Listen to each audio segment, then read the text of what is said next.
National Herald কেসে গুরুত্বপূর্ণ একটা মোড় আজকে আমরা দেখতে পেয়েছি। আজকে সকাল থেকে সোনিয়া গান্ধীর 10 জনপদ পুলিশ দিয়ে ঘিরে ফেলা হয়েছে। দিল্লি পুলিশ বিরাট প্লাটুন নিয়ে সোনিয়া গান্ধীর 10 জনপদ ব্যারিকেড লাগিয়ে দিয়েছে তার বাইরের রাস্তা, এবং সেখান থেকে বেরিয়ে তিনি যে কংগ্রেসের হেডকোয়ার্টারে যাবে তারও উপায় নেই। শুধু তাই নয়, কংগ্রেস হেডকোয়ার্টারের যদি কথা বলি, কংগ্রেস হেডকোয়ার্টারের সামনে বিশাল পরিমাণে দিল্লি পুলিশের পুলিশ বল সেখানেও মোতায়েন করা হয়েছে। কিসের জন্য করা হয়েছে, কি ব্যাপার, কিছুই বোঝা যাচ্ছে না।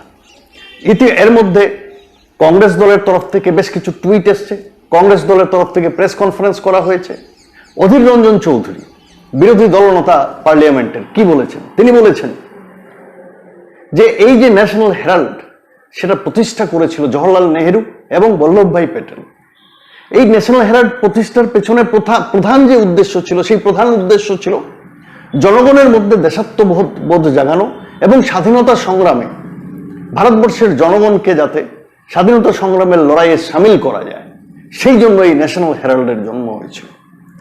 দর্শক, আপনারা জানেন বেশ কিছু বছর থেকে এটার উপর একটা মামলা চলছে।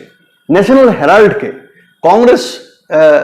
কংগ্রেসের যে দল, তারা সেই সংগঠনটিকে, এই পত্রিকাটিকে অধিগ্রহণ করেছে, এবং যখন অধিগ্রহণ করে তখন একটি কংগ্রেসেরই একটি সংস্থা ইয়ং ইন্ডিয়ান নামে জন্ম দেওয়া হয়, এবং তার মাধ্যমে তাকে কিনে নেওয়া হয় মাত্র 50 লক্ষ টাকায়। প্রচুর প্রশ্ন ওঠে দেশ জুড়ে এবং অভিযোগ ওঠে যে এর পেছনে দুর্নীতি হয়েছে। কারণ হচ্ছে ন্যাশনাল হেরাল্ডের প্রচুর লক্ষ কোটি টাকার সম্পত্তি আছে এবং বাজারেও প্রায় 80-90 কোটি টাকার পাওনা আছে। সুতরাং বিশেষজ্ঞ মহল থেকে বলা হচ্ছে যে জলের দরের সংগঠনটি নিয়ে প্রবাদ প্রাচীন একটি সংগঠন, স্বাধীনতা সংগ্রামের আগের যে সংগঠন, একটি পত্রিকা, একটি প্রতিষ্ঠিত পত্রিকাকে অধিগ্রহণ করে বস্তুত তার সম্পত্তি এবং তার সবকিছু তুলে নেওয়া হয়েছে। তারা বিনা পয়সায় পেয়ে গেল, মানে ইয়ং ইন্ডিয়ান নামক অর্গানাইজেশনটি। এই নিয়ে জলঘোলা হয়েছে বিস্তর। ইডি ইতিমধ্যেই দফায় দফায় রাহুল গান্ধীকে জেরা করেছে, এই বিষয়েই জেরা হয়েছে। দর্শক, আপনারা জানেন সোনিয়া গান্ধীকেও রিসেন্টলি কয়েকবার ইডির দপ্তরে যেতে হয়েছে, ইডি তাদেরকে তলব করেছে। আজকে সকালে যখন সোনিয়া গান্ধীর বাড়ি পুলিশ ব্যারিকেড দিয়ে 6 লাখ, একই সময় যখন কংগ্রেসের হেড অফিসও পুলিশ বাহিনী মোতায়েন করে 6 লাখ করে দেওয়া হয়েছে, ঠিক সেই সময় ইয়ং ইন্ডিয়ান অফিসে ইডির দল গিয়ে হানা দেয়। সেই সময় সেখানে কেউ ছিল না। যেহেতু সেখানে কেউ ছিল না, সেই অফিসটি ইডি সিল করে দেয় সাময়িকভাবে, পার্মানেন্টলি ক্লোজার নয়, সাময়িকভাবে সেই অফিসটি বন্ধ করে দেয়, সিল করে দেয় ইডি। তাদেরকে জিজ্ঞেস করলে তারা বলে, আজকে এই অফিসে আমরা হানা দিয়েছিলাম, আমরা রেড করেছিলাম, আমরা তল্লাশি চালাতে চাই, যেহেতু এখানে কাউকে পাওয়া যায়নি সেই জন্য আমরা আজ এটাকে দপ্তরটি সিল করে দিলাম। যেদিন তাদের দপ্তরের মানুষেরা, যারা এমপ্লয়ি হোক বা এর যারা ডাইরেক্টর যারা আছেন, তারা যখন আসবেন, আমরা সেটা খুলে তল্লাশি করব এবং তারপরে এই দপ্তর আবার খুলে দেওয়া হবে। দর্শক, বোঝার চেষ্টা করুন কি চলছে। অধীর রঞ্জন চৌধুরী বলছেন ইডি দিয়ে একটি প্রবাদ প্রাচীন সংগঠন, একদিকে ন্যাশনাল হেরাল্ড, আরেকদিকে কংগ্রেস, এদেরকে বদনাম করে দেওয়ার চেষ্টা চলছে। ইডি দিয়ে বিরোধী দলগুলোকে, প্রত্যেকটি বিরোধী দলকে টার্গেট করা হচ্ছে, তাদের বদনাম করে দেওয়া হচ্ছে। দর্শক, আজ কংগ্রেস সদর দফতর থেকে যে প্রেস কনফারেন্স হয়েছে, যেখানে তীব্র ভাষায় নরেন্দ্র মোদীর সরকারকে আক্রমণ করা হয়েছে, এবং সেখান থেকে জয়রাম রমেশ থেকে শুরু করে যারা কংগ্রেসের যারা বড় বড় বর্ষিয়ান নেতা, তারা কি বলল সেটাও আমরা শুনে নেব। आज सारा देश देख रहा है 24 नंबर अकबर रोड के सामने, 10 जनपद के सामने, 12 तुगलक लेन के सामने किस तरीके से दिल्ली पुलिस और अन्य सुरक्षा बल हमारे पार्टी हेडक्वार्टर्स, सोनिया गांधी जी की रेसिडेंस और राहुल गांधी जी के मकान को भी घेर लिया है।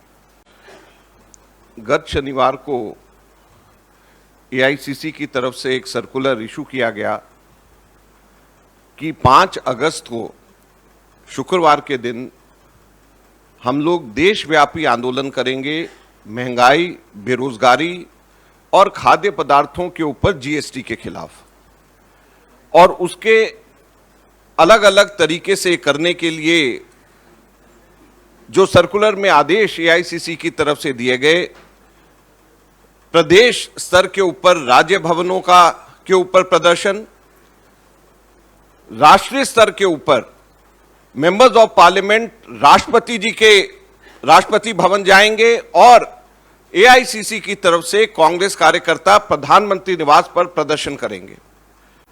आज हम लोगों के पास में डीसीपी की तरफ से एक लेटर आता है कि आप लोग 5 तारीख को कोई प्रदर्शन नहीं कर सकते हैं महंगाई, बेरोजगारी और खाद्य पदार्थ के ऊपर लगे जीएसटी के खिलाफ। केवल ये 3 मुद्दे हम लोगों के थे, केवल ये 3 मुद्दे मैं फिर से कहना चाहता हूं, महंगाई, बेरोजगारी और खाद्य पदार्थ के ऊपर जीएसटी। इन 3 मुद्दों के ऊपर कांग्रेस पार्टी प्रदर्शन करना चाहती है।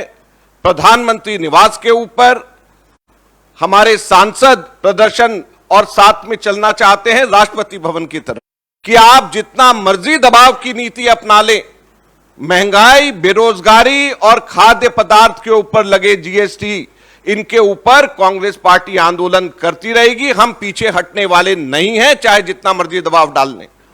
आज एकदम से पुलिस, एकदम से अफरा तफरी का माहौल, 10 जनपद, 12 तुगलक लेन, किस लिए कि 5 तारीख को, 5 अगस्त को हम लोगों ने प्रधानमंत्री निवास के ऊपर महंगाई, बेरोजगारी और खाद्य पदार्थ के ऊपर जीएसटी के ऊपर हम लोगों ने प्रदर्शन का कार्यक्रम रखा है। Friends, we are seeing an open-ended investigation for events 10 years ago with a siege mentality in the heart of the capital of the world's largest democracy. Can we believe it? India, the proud largest democracy of the world, has a siege mentality. I was astonished to see that people cannot come and go. There are platoons everywhere on the other side of the road also, apart from Tughlaq Lane. And for what? The only sole object of this exercise is बहकाना चाहते हैं आपको, बरगलाना चाहते हैं कि आपकी अखबारों की और चैनल्स की सुर्खियों में बेरोजगारी की बात ना हो, महंगाई की बात ना हो, बात हो इस प्रकार से पुलिस आ गई, इस प्रकार से घेराबंदी हो गई, इस प्रकार से हमने डेमोन्स्ट्रेशन नहीं होने दिया, इत्यादि इत्यादि। After 50 hours of questioning of Mr. Rahul Gandhi, after days of questioning of the Congress president, more than 200 questions put together, and I demonstrated before you from this podium that if the most ingenious and imaginative mind was to ask questions, there cannot be more than 10 to 12 questions. शुक्रिया अभिषेक जी। आज जो देख रहे हैं आप, ये पहली बार नहीं हुआ है। ये प्रतिशोध की राजनीति है, ये धमकी की राजनीति है, और कहा गया है, एक प्राचीन कहावत है, विनाशकाले विपरीत बुद्धि। ये विनाशकाल है। महंगाई, बेरोजगारी, जैसा कि माकन जी ने कहा, खाद्य पदार्थों पर जीएसटी, इसके खिलाफ हमने अपनी आवाज उठाई है संसद में और संसद के बाहर।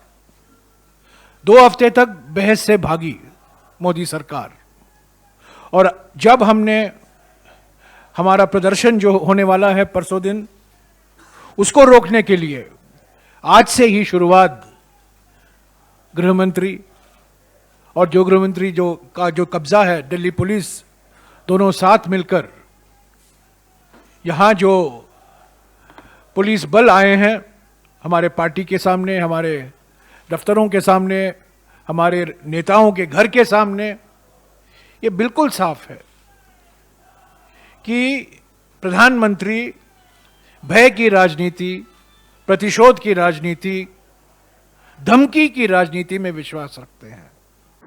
প্রিয় দর্শক, আপনারা শুনলেন, জয়রাম রমেশকে শুনলেন এবং অজয় মাকেনকেও শুনলেন। আপনারা শুনলেন অভিষেক মনু সিংভি কি বলতে চাইছে তারা। একদিকে ইডি ন্যাশনাল হেরাল্ডের অফিসে যায়, ইয়ং ইন্ডিয়ার অফিসে যায়, সেটাকে সিল করে, বলে আমরা তল্লাশিতে এসেছিলাম।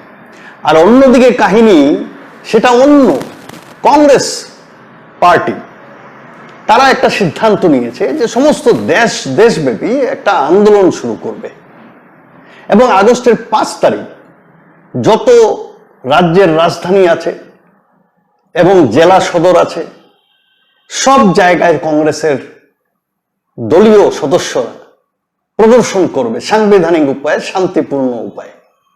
কিসের উপরে? ভারতবর্ষে যে বেকারের সমস্যা, বেকার যুবক যুবতীদের সমস্যা, চাকরি বাকরি নেই, তার বিরুদ্ধে।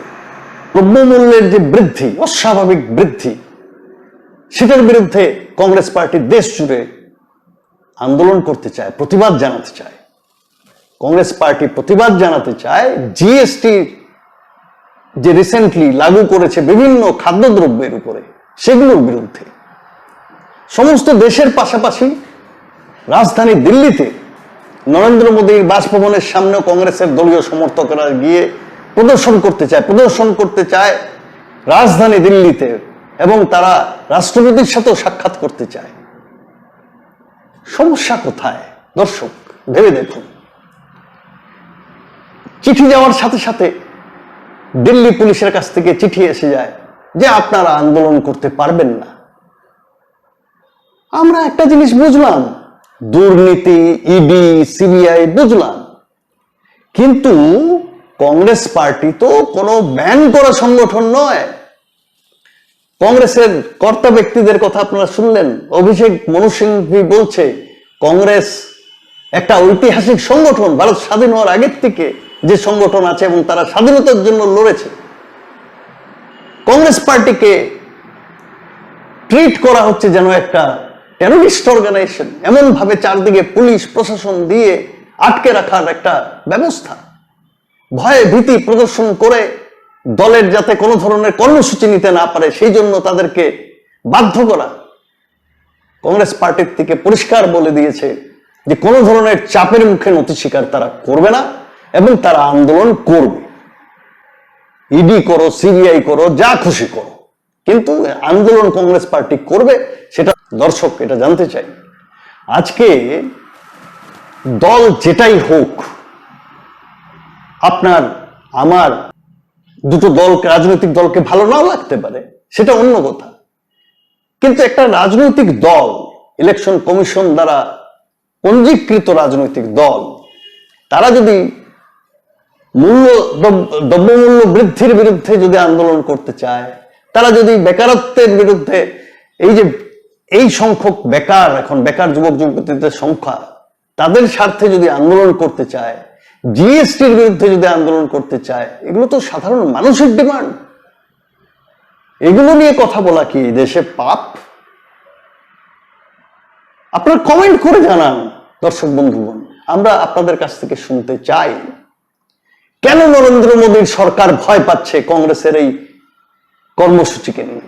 আমরা প্রশ্ন রাখলাম, আমরা এক্সপ্রেস খবরের মিডিয়া প্ল্যাটফর্ম থেকে আপনাদের সামনে, আপনাদের উদ্দেশ্যে এই প্রশ্ন, জনগণই শেষ কথা বলবে। কমেন্ট করে জানান, আর এক্সপ্রেস খবরের অনুষ্ঠানগুলো প্লিজ প্লিজ প্লিজ শেয়ার করুন, কমেন্ট করুন, আমাদের সাবস্ক্রাইব করুন চ্যানেলটি, যারা ফেসবুক থেকে দেখছেন পেজটি লাইক করুন। আমরা নজর রাখবো এই কর্মসূচি এবং এই ঘটনা প্রবাহের উপর, এবং গুরুত্বপূর্ণ বিষয়গুলোই আমরা নিয়ে আসবো। আপনারা বুঝতেই পারছেন আমরা ডিজিটাল মিডিয়া, সুতরাং সবকিছু আপনাদের কাছে নিয়ে আসার মতো ক্ষমতায় আমরা নেই। গুরুত্বপূর্ণ বিষয়ে বিশ্লেষণ এবং সেই খবরগুলো আপনাদের সামনে নিয়ে আসবো। আপনারা দেখছিলেন এক্সপ্রেস খবর, আমি চন্দন চ্যাটার্জি। ভালো থাকবেন, নমস্কার, ধন্যবাদ।